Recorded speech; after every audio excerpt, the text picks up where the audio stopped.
Moi, c'est une satisfaction. Parce que je vous rappelle que M. Bienvenu Lama était dans la procédure depuis dans la phase d'instruction. Mais les juges l'ont mis hors de cause. Maintenant, s'il a été repris aussi, poursuivi pour les mêmes faits, moi je crois que c'est une satisfaction pour les victimes, voire même la justice. Maintenant, il appartient au tribunal criminel de Dixine de le juger conformément à la loi. Hormis Bienvenu Lama, est-ce qu'il n'y avait pas d'autres personnalités que vous aviez dans le viseur, non, vous en tant que partie civile? Vous savez, dans le dossier du 28 septembre, c'est un dossier très complexe. Il y a beaucoup de personnes qui doivent être en principe dans ce dossier-là, mais qui ne sont pas là-bas. C'est comme ça les faits de société, ce n'est pas facile. Mais l'essentiel, il y a des personnes qui sont poursuivies.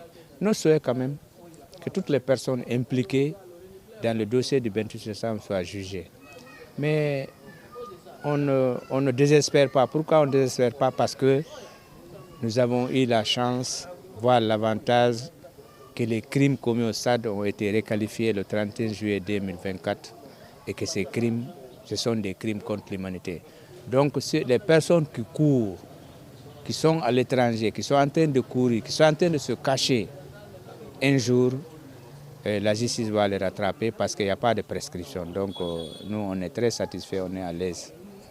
Le procès en appel, quelles sont les dernières nouvelles? Bon, les procès en appel, il semble que le ministère travaille activement pour que le procès reprenne, peut-être à la fin du mois ou au mois de février. En tout cas, selon les informations que nous avons reçues, le département de la justice est en train de travailler pour que le procès en appel reprenne. Et c'est ce que nous souhaitons pour qu'il y ait un arrêt. Avec cet arrêt-là, maintenant, on peut chercher à exécuter l'arrêt contre les accusés pour que les victimes aient une indemnisation. Je voudrais aussi rappeler que jusqu'à présent, l'État, les 20 milliards annoncés pour les victimes, jusqu'à présent, les victimes n'ont rien reçu. Moi, je demande au gouvernement guinéen, je demande même au chef de l'État, le président de la République, le général Mamadi Doumbouya et le ministre de la Justice, le ministre des Finances et autres, de penser à ces victimes-là qui ne font que mourir, des victimes qui sont malades, qui sont démunies, débloquer de l'argent et indemniser les victimes au cas par cas selon les préjudices subis, selon les souffrances que les victimes endurent. Parce qu'il y en a qui ont perdu leurs parents, il y en a qui n'ont rien, aucune source de revenus. Donc encore une fois, vous me donnez l'occasion de rappeler le gouvernement de penser à ces victimes et toutes les autres victimes des cas de violation des droits de l'homme qui ont été amputées, qui ont été fusillées, qui ont des barres dans leur corps. C'est une obligation pour l'État vraiment de venir au secours ou d'assister ces victimes-là. Il y a quand même des situations particulièrement préoccupantes. On a vu par exemple une personne qui a été transportée, aidée pour venir au tribunal. Oui. La personne là est toujours ici à moment de liberté, danger réduit. Danger réduit. Et il est paralysé maintenant. Vraiment, même moi, ça me gêne des fois de l'appeler parce que quand elle m'appelle, elle dit c'est comment, je dis jusqu'à présent, il n'y a rien. Et cette personne aussi, avec son état là, il y a vraiment beaucoup de risques pour cette personne et sa famille. C'est vraiment douloureux.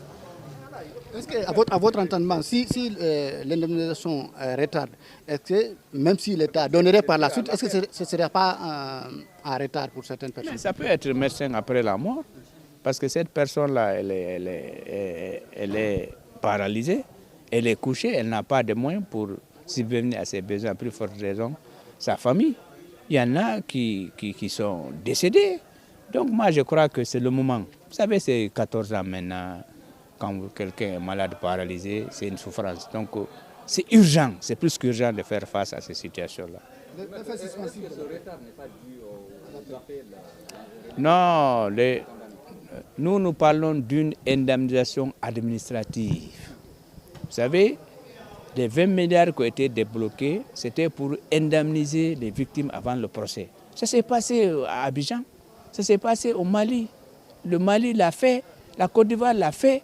Avant le procès, on a vu les cas, on a indemnisé les gens, on peut le faire. Il ne faut pas attendre le procès. Si on attend le procès, après la cour d'appel, le dossier va partir à la Cour suprême. On va faire encore 1 année, 2 ans. Le dossier va devenir 7 ans encore après. Non, moi je crois que inspirons-nous de ce que la Côte d'Ivoire a fait, de ce que le Mali a fait. Ils ont indemnisé des gens avant la fin du procès. Merci beaucoup.